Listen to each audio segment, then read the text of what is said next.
mais lento do que a luz.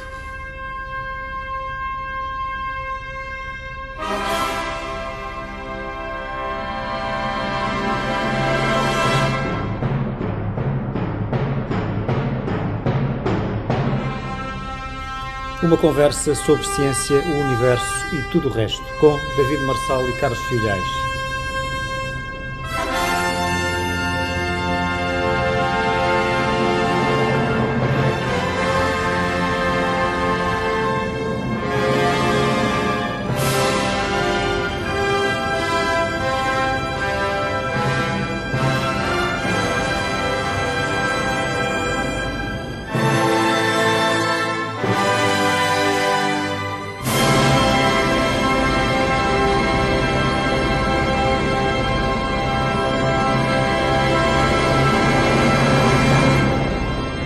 Sejam bem-vindos à primeira edição do podcast Mais Lento do que a Luz. O som é mais lento do que a luz, 340 metros por segundo, em contraste com os estonteantes 300 mil km por segundo da luz, a sua velocidade no vazio.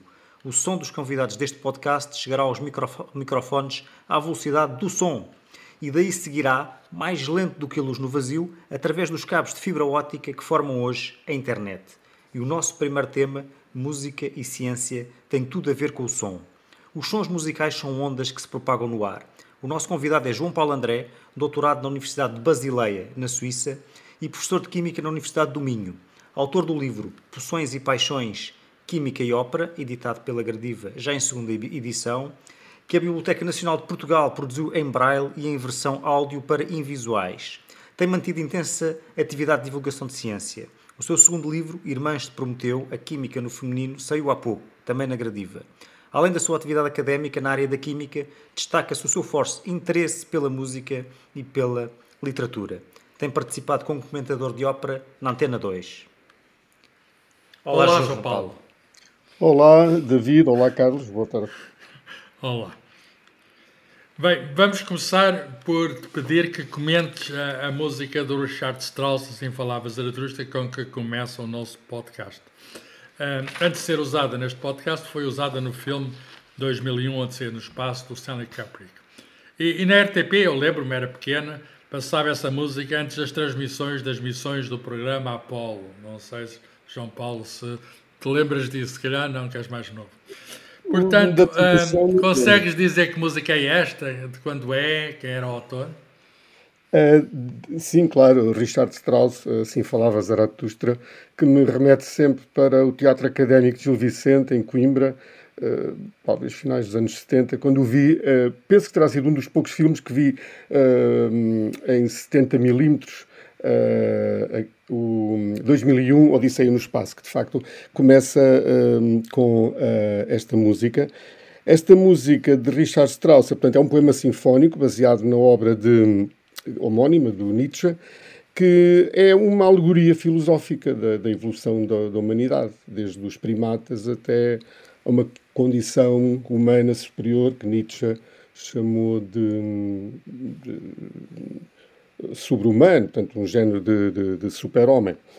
E, de facto, Richard Strauss, baseando-se em alguns capítulos desta obra, musicou-os, e é isso que nós encontramos nesta peça sinfónica, que é, de facto, brilhante a sua escolha para, no meu entender, para um filme como 2001, Odisseia no Espaço. Que é do mesmo tempo das missões Apollo, não é? O filme Exatamente. E a questão abordada no filme, não é, até da inteligência artificial, também um género de uma superação do homem, acho muito interessante que, quando na altura ainda não se falava de inteligência artificial como hoje, acho muito interessante. E é uma música empolgante sobre todos os aspectos. Aliás, começa a questão da evolução do homem desde os primatas, começa logo também no filme, não é? O filme começa precisamente com um primata jogando um pau ao ar, e aquele pau depois, de seguida, é uma... De algum modo, é uma alegoria ao começo da aventura espacial. Exatamente. João Paulo, quando é que se percebeu que há uma ligação entre música e ciência? A ligação entre música e ciência é muito antiga, e ter-se-á dado através da matemática. Há quem diga que foram os caldeus. De um modo geral, fala-se mais dos gregos, mas de facto foi, e sobretudo Pitágoras e a escola pitagórica são, sobretudo é através deles que nós conhecemos melhor as relações, as supostas relações entre música e ciência, portanto, como eu digo, sobretudo a matemática, porque os pitagóricos viam no número e nas relações numéricas, portanto, a interpretação da natureza. E segundo é uma lenda, no fundo, terá sido Pitágoras que, ao passar junto da oficina de um ferreiro, terá notado que os sons dos martelos, os martelos ao baterem nas bigornas, não é? Apesar desses sons serem diferentes entre si, por vezes eles combinavam bem e o resultado era um som agradável. Outros sons escutados em conjunto, portanto, eram desagradáveis. Portanto, seguidamente ele terá feito experiências com, segundo se diz, não é? Com um instrumento que é o monocórdio, sim, portanto uma corda esticada cujo comprimento podia ser variado e verificou que havia relações entre os sons e os tamanhos das cordas, algo que, portanto, em paralelo com o que ele tinha encontrado para os sons dos martelos. Portanto, também as relações entre os sons também dependiam das relações entre os pesos dos martelos que portanto, produziam esses sons. Portanto, isto, no fundo, são as bases matemáticas da harmonia musical. Portanto, temos sons que combinam bem entre si, portanto, temos consonância e temos outros que não combinam bem entre si, portanto, que são dissonantes e, portanto, ele foi o primeiro a encontrar as relações matemáticas entre esses tipos. Dirias que a música é uma boa maneira de aprender matemática ou a matemática é mais uma boa maneira de aprender música? Sim, pode ser. A música pode ser uma forma de estudar matemática. Aliás, eu até penso que há projetos pedagógicos precisamente que têm isso por base. Portanto, as bases da harmonia. Muito bem, tudo é número e a música também, no fundo, pode ser reduzida a números, embora a música esteja muito para além dos números, pelas sensações que nos transmite, o prazer que nos dá. João Paulo, na Idade Média e no Renascimento falava-se da música das esferas a propósito dos astros. Portanto, a minha pergunta é qual é a relação com os astros? Até o astrónomo Kepler escreveu um livro intitulado A Harmonia do Mundo. Como é que os astros nos remetem para a música? Na verdade, essa ideia da música celestial, da harmonia celeste, não é? A harmonia das esferas, é uma ideia que, no fundo, já vem, inclusivamente, embora Kepler, depois, inclusivamente, ele tenha escrito uma obra com esse nome, na harmonia das esferas, se não estou em erro, mas essa ideia já vem da antiguidade. Inclusivamente, a própria associação entre os astros, né, os corpos celestes que na antiguidade eram conhecidos, eram 7, que incluíam o Sol e a Lua, embora não sejam planetas, mas eram considerados planetas, a par dos outros 5 que eram conhecidos. Portanto, essa associação entre os planetas conhecidos e os 7 sons musicais. Isso por um lado. Por outro lado, também viam os antigos gregos também viam nas próprias proporções ou relações entre as distâncias dos planetas, aquilo que eles julgavam ser as distâncias entre os planetas, também viam nessas relações matemáticas as próprias relações que depois se encontravam nos sons e, portanto, que constituíam a base da harmonia. Portanto, os pitagóricos, de facto, no fundo, depois também associavam a tudo isso uma base divina, portanto, no fundo, tudo na natureza, tudo no universo cantava hinos de louvor ao Deus Criador e, inclusivamente, os pitagóricos viam o universo como um gigante monocórdio, não é? Em que uma corda gigante esticada entre o céu e a terra.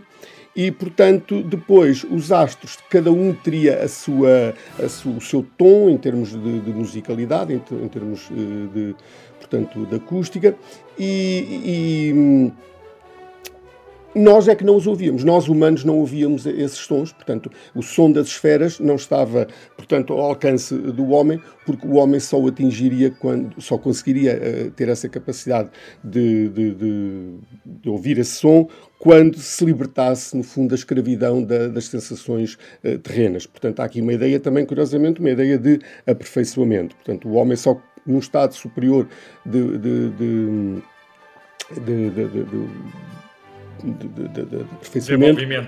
desenvolvimento é que ele teria essa capacidade. Portanto, os astros faziam mesmo música, nós é que não ouvíamos. Nós é que não ouvíamos, exatamente. E o tom em que eles o tom do som que eles produziam era, consideravam os gregos, que era proporcional ao tamanho, à distância, à velocidade. Exatamente. Isso não tem qualquer coisa a ver com a teoria das cordas? Não, a teoria das cordas é uma versão moderna da música no universo. Mas isto não é esteticamente... Mas é curioso, quando falemos de teoria de cordas, falando no fundo de vibrações, de partículas, ou hipotéticas partículas muito pequenas, hipotéticas ou reais, porque segundo a teoria das cordas, as partículas que conhecemos e muitas outras não conhecemos seriam vibrações. Tudo seria também, entre aspas, sons. Mas falando ainda em astros, São Paulo, há uma muito mais recente, uma suíte famosa do Gustav Holst, que se intitula Os Planetas. Sim. Mas parece que o compositor se interessava mais por astrologia do que por astronomia. Nessa suíte estão os planetas todos. Como é que ele os vê? Como é que ele os representa? Os planetas do Gustav Holst.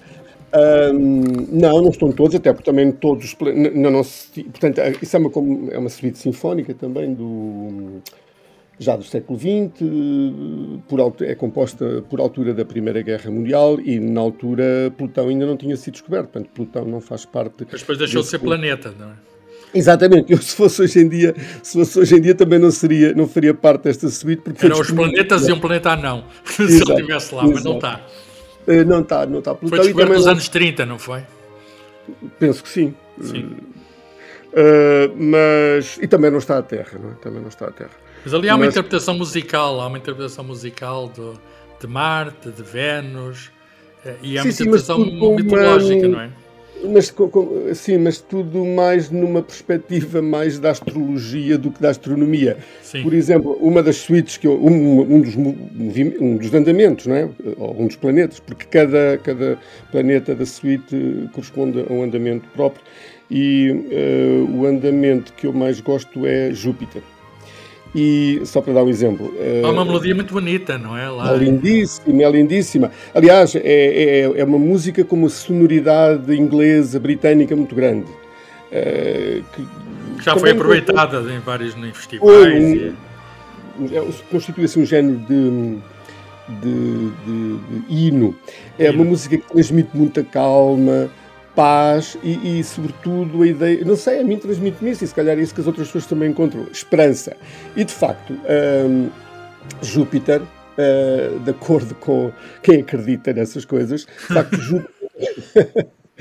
Júpiter é o planeta do otimismo. Portanto, quem está sob a influência de Júpiter é provido de otimismo, portanto, é um planeta ao qual... Por ser o Deus mais importante, e para os deuses, digamos, podem ser otimistas.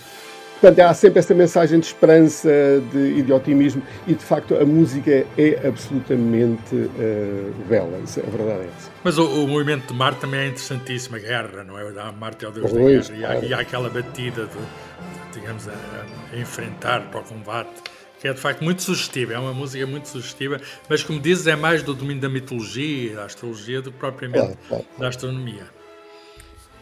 No teu livro Poções e Paixões, tu falas de interessantes ligações entre a ópera e a ciência, em particular com a química. E falas também, e é verdade que o pai do Galileu foi um dos criadores da ópera? Pode dizer-se que sim, embora de forma indireta. O pai de Galileu também foi uma figura muito interessante, Vincenzo Galilei. Ele foi um teórico musical muito importante. para além de compositor, e era também, tocava alaúde. E ele tocava precisamente num importante círculo intelectual e cultural de Florença, isto em finais do século XVI, que era a Camerata Fiorentina. E, portanto, formada por um grupo de humanistas que queriam, de certa forma, repor no teatro a estética grega. Portanto, estamos em pleno Renascimento, a estética grega da Antiguidade. E, portanto, foi todo esse movimento que esteve, então, na origem da ópera, portanto, trazendo um pouco o modelo do teatro grego, não é? Para a música que já se fazia na época e, inclusive, também a participação do coro, que era uma coisa que existia no teatro grego. Portanto, tudo isso, o resultado foi o nascimento da ópera. Portanto, o Galileu nasceu num meio musical, não é? O pai era músico. Sim, e teve um irmão também músico. Também, o irmão também era músico, sim. E ele próprio tocava alaúde, não é? Que era um instrumento em que o pai era exímio. Exatamente. E podes dar-nos mais algum exemplo de ligação entre química e ópera, por exemplo, a questão das poções? Se aparecem muito nos enredos, são sempre venenos, têm outras funções? De facto, há muitas poções nos enredos da ópera, desde poções venenosas, não é? Que são tomadas ou que são utilizadas pelos libertistas, seja com fim de assassinato, portanto, um crime, nesse caso há ali um crime, seja também sejam para suicídio. Portanto, temos os venenos, de facto, que raramente são explicitados nos libretos. Portanto, não são, é muito raro, só em óperas talvez mais veristas, portanto, aquelas óperas já mais do final do século XIX, aquelas óperas mais realistas, aí sim, muitas vezes há indicação de qual era o veneno utilizado. Mas, de resto, nunca surgem muito, nunca são muito explícitos nos libretos. Portanto, por um lado temos essas poções, digamos, as venenosas. Por outro lado, também há aquelas poções de amor, não é? Que entramos num domínio um bocadinho mais do fantástico, mas temos aquelas poções que fazem com que uma pessoa se apaixone por outra, etc. Por exemplo, o caso de Tristão e Isolda, que será a história mais conhecida, não é? Portanto, essas poções, a utilização da química, digamos assim, sempre para fins relativamente egoístas e pouco nobres, não? Para fazer bastante batota em relação ao curso natural dos acontecimentos. É verdade, e mais uma vez, aí está, se quiserem pegar na química e alimentar esse mito de que a química só serve para o mal, sim, pode ser por aí, mas penso que, sobretudo no passado, não havia essa preocupação, não era, mas sim, mas... Mas as expressões amorosas desmentem essa malfeitoria da química, não é? Porque se a química também serve para pôr as mas pessoas bem dispostas. Mas começa a estar muito no domínio do fantasioso, pronto, é um bocado mais difícil falarmos sobre isso, não é? Isso são mais sempre resultados. Também falas de um químico famoso, o Borodin, que deu um contributo importante para a química da reatividade dos aldeídos, mas ele também foi um compositor musical. Que obras é que ele criou e o que é que recomendas do Borodin? Ora, o Alexander Borodin foi, de facto, um químico russo que teve uma preeminência bastante grande na época. Ele destacou-se, de facto, na química dos aldeídos, nomeadamente foi ele que interpretou a condensação aldólica. E a ópera e ele só escreveu uma ópera, que é o Príncipe Igor, é uma ópera grandiosa, uma ópera épica. De facto, foi a única ópera que ele compôs e foi a única ópera talvez a obra que o celebrizou, a obra musical que o celebrizou. Até porque tem uma famosa melodia, que são as danças pavlovianas, que será das melodias da cultura ocidental mais explorada, em termos de variadíssimos arranjos que têm sido feitos em torno dessa melodia, desde música ligeira, pop, rock, musical, etc. Mas ele tem muitas peças, muitas obras, nomeadamente para piano, mas em termos sinfónicos também é muito interessante. Eu gosto muito o poema sinfónico nas estepes da Ásia Central. É muito interessante. Há aquela sonoridade eslava, russa, muito interessante. João Paulo, mas também é muito conhecido aqueles quadros de uma exposição. Isso é o Mussorgsky, não é? Mussorgsky, os quadros É da outro, exposição. Mas é da mesma época, mais ou menos. Sim. Também são... Ele era melhor químico do que músico ou melhor músico do que químico? Ele foi, eu diria que ele foi bastante bom em ambos os domínios. Sim, eu diria que... Mas era um químico profissional, não era um músico profissional. Sim, ele veio doutorar-se... Não, ele não era... Por exemplo, Elgar, ainda há pouco falámos do Elgar, né, dos planetas. Elgar tinha uma grande paixão para além da música, era a química.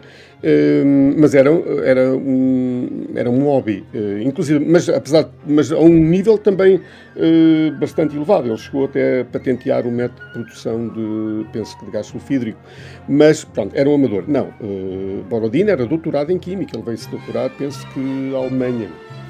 Era um químico de reputação internacional nessa época. Portanto, ele destacou-se em ambos os campos, quer na música, quer na química. Muito bem.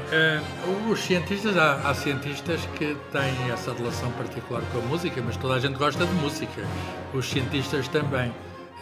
O meu cientista de eleição é o Einstein, acho que, enfim, é um ídolo de muita gente, representa o melhor da ciência. Ele era um violinista amador.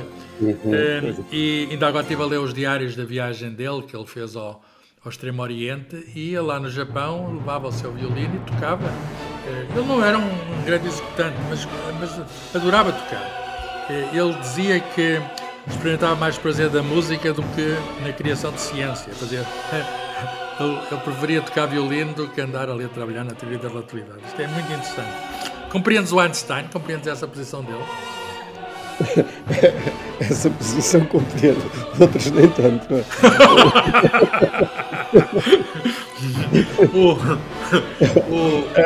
Mas é que um grande cientista, que devia ser o prazer máximo para ele fazer ciência, que é que o prazer máximo para ele era fazer música?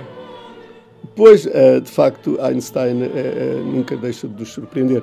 Mas ele tocava um instrumento, né? Eu não toco instrumento nenhum, portanto eu não...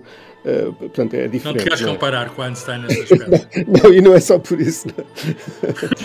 Mas, para mim, das duas, entre a música e a ciência, é só na ciência que eu, alguma vez, me pude envolver de forma ativa, não é?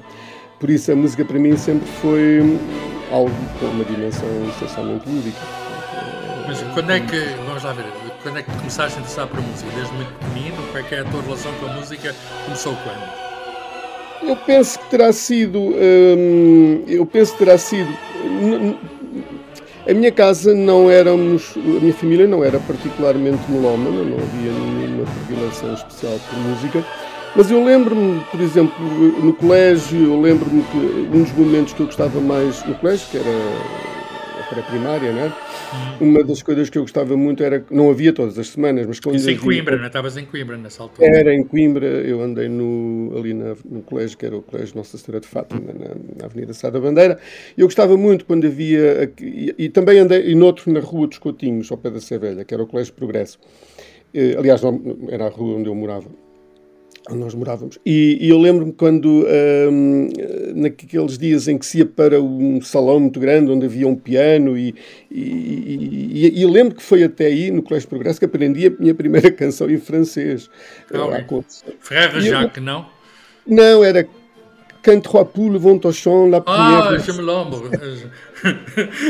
Já sei.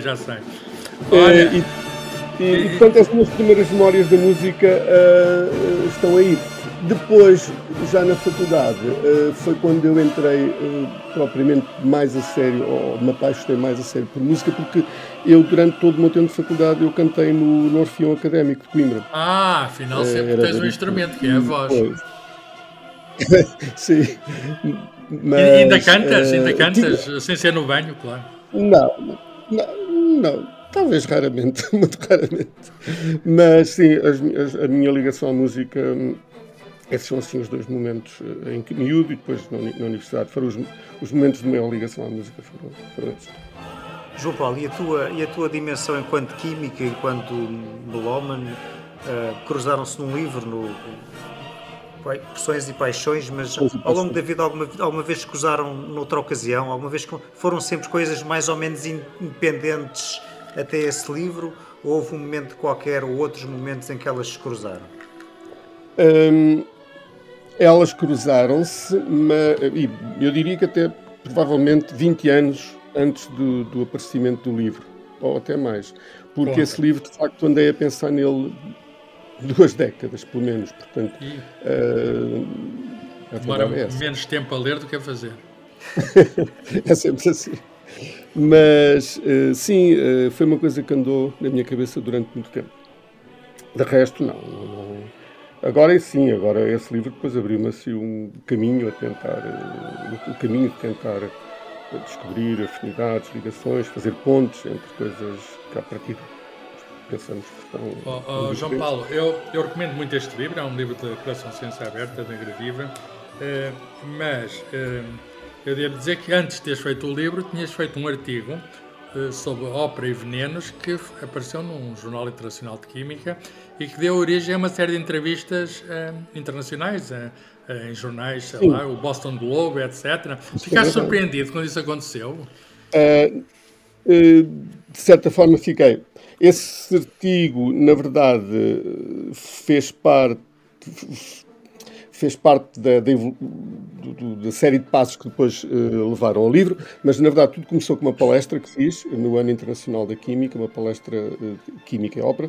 Depois pus isso em artigo e, de facto, esse artigo que foi publicado no Journal of Chemical Education foi... a grande surpresa, por acaso, foi quando eu recebi uma carta da American Chemical Society dizendo que esse artigo foi um dos artigos do mês de todas as revistas da American Chemical Society. Mais lidos, dos mais descarregados. Não, isso já foi mais tarde. Já foi depois, no fim, isto foi em 2013, portanto, isto está em 2014. Mas em 2013, como foi um artigo que a American Chemical Society fez um press release mundial, isso é que deu projeção. Porque o artigo foi bastante lido porque houve, digamos, esta publicidade que a própria American Chemical Society fez ao lançar esse press release mundial, que eles fazem isso todos os meses, é uma série de artigos que eles destacam. E depois, claro, fui entrevistado para várias revistas, vários países, inclusive o Boston Globe, a revista The Scientist, a Ciência Hoje, a Ciência Nova no Brasil, outra revista suíça, que é a MX, mas isso foi por causa do press release que a American Chemical Society fez. Muito bem, ficaste famoso no mundo da química de um momento para o outro. Pelo menos os 15 minutos de fama, como diria o Andy Warhol. Olha, agora tens outro livro, que é Os Irmãos de Prometeu. Podes, enfim, as pessoas podem lê-lo e devem lê-lo, mas podes resumir qual foi a tua ideia, a ideia mestra dos Irmãos de Prometeu? A ideia que esteve por trás da escrita desse livro foi, antes de tudo, o meu interesse pela história da ciência e, em particular, pela da química, que é o domínio que eu domino melhor, não é? E, por outro lado, houve depois dois vetores importantes dentro disso, que foi o facto de eu ter estado em Filadélfia na Chemical Heritage Foundation, e onde eu me deparei com um manancial de informação sobre contributos menos conhecidos das mulheres na química, ou nas chamadas artes químicas, sobretudo ligadas ao mundo doméstico feminino, e muitos livros, chamados livros de segredos, muitos receituários, e eram coisas que eram fontes primárias, muitas delas, que eu pude consultar. Portanto, para mim foi uma revelação, toda aquela informação ali disponível. E, por outro lado, foi também verificar que, sobretudo na língua portuguesa, a história da química e, sobretudo, a contribuição feminina, praticamente não há nada. Não? O que temos em termos de contribuição científica na ciência, da contribuição científica feminina, é mais sob o ponto de vista ou é mais na perspectiva das biografias dos cientistas, e eu achava que faria falta algo mais abrangente, mais com princípio, meio e fim. E foi isso que eu tentei, de facto, trazer para este livro. Tentaste e conseguiste. É um livro extraordinário, Muito obrigado. porque mostra, digamos, o lado escondido, quer dizer, a metade da humanidade parecia não estar na química e afinal estava de uma maneira ou de outra, desde, sei lá, desde a antiguidade, desde uma Maria judia, que é a autora do banho-maria, até, digamos, ao mundo moderno. Houve o último prémio Nobel, foi para uma química, foi para várias pessoas, um dos quais é Carlina Bertolazzi, não é? Uma química. Mas, por exemplo, isso também Bertozzi, mostra... penso que é Bertozzi. Penso que é Bertozzi. Bertozzi, peço desculpa, eu errei. Mas, digamos, houve muito poucos prémios Nobel atribuídos a mulheres. Suponho que esse foi, sei lá, Este é o 9º e... Na química é menos do que isso, não? 9º. 9º ou 8º, agora perdi-me um pouco. Sim, muito bem. Mas são poucos, porque há quase 200 prémios Nobel. Estou aqui a reconfigurar as ideias. São 8. Os últimos 5 foram desde 2009, que foi quando a Ada e a Nat. A história tem sido muito injusta para com as mulheres, também no domínio da ciência. Tu tens alguma explicação para isso? Depois de ter estudado tanto. E este livro, um livro como este, não só traz à luz do dia muitas contribuições e muitas figuras femininas que até eram consideravelmente desconhecidas, ou até bastante desconhecidas por algumas pessoas, não só traz isso à luz do dia, mas como também traz muitas injustiças que foram cometidas ao longo da história. Portanto, é outra coisa. Aliás, histórias, algumas... Conta uma história de uma mulher injustiçada. Te lembres, assim? Por exemplo, há a história da Lisa Meitner, que é o caso sempre mais falado, não é? Que, conjuntamente com o Otto Hahn, portanto, descobrem o fenómeno da fissão nuclear, ou cisão nuclear, e depois ele leva o prémio Nobel todo para ele, e ela nem sequer ele nem sequer lhe agradeceu durante depois o discurso em Estocolmo. Mas há muitas histórias, também, precisamente também no caso da física nuclear, porque na altura era a física e a química nuclear, eram muitas destas físicas nucleares, tal como a Lisa Meitner, acabaram também por ser algumas nomeadas para o Nobel da Química, portanto, eram domínios onde trabalhavam pessoas quer da física, quer da química, portanto, a radioquímica, a química nuclear, muitas vezes tinha contribuição de pessoas que tinham formação em física nuclear. E há uma história... Franklin também. A Rosalind Franklin, que é outra história, mas também de uma grande injustiça, mas ela, na verdade, quando o Prémio Nobel depois da Medicina em 62 é atribuído ao Watson e Crick, exato. Ela já tinha morrido uns anos antes com cancro. Portanto, também levanta a questão, porque o Prémio Nobel é no máximo atribuído, um Prémio Nobel pode no máximo ser dividido por 3 pessoas. Portanto, já eram 3, portanto, se ela estivesse viva, teria sido incluída. Essa é uma questão que se levanta. Mas há histórias, estava a falar das físicas nucleares, Maria Tablau, uma austríaca, que uma história tristíssima. Ela, no fundo, é a primeira mulher a detectar no nosso planeta, ter prova científica de fenómenos fenómenos nucleares provocados por radiação cósmica. Ela desenvolveu uma emulsão fotográfica, portanto, com isótopos radioativos, onde conseguiu, de facto, ter prova disso. E, no entanto, e por isso ela acabou, hoje sabe-se que ela de facto foi nomeada para o Nobel da Química, mas quem recebeu o Nobel da Química foi um senhor, agora não me recordo o nome dele, que com exatamente o mesmo trabalho e nem sequer a referiu, não é? E ela morre pobre, morre ignorada, há muitas histórias assim de... A ciência faz parte da sociedade e também reflete muito os tempos históricos em que é desenvolvida. E certamente que as histórias e os casos do teu novo livro, As Irmãs de Prometeu, também nos ajudam a compreender melhor a nossa história num ângulo mais geral do que apenas a história da ciência ou a história da química. João Paulo André, muito obrigado. Foi um prazer ter-te como convidado no nosso primeiro podcast. Obrigado, João Paulo. Foi excelente ouvir-te de novo. Muito obrigado.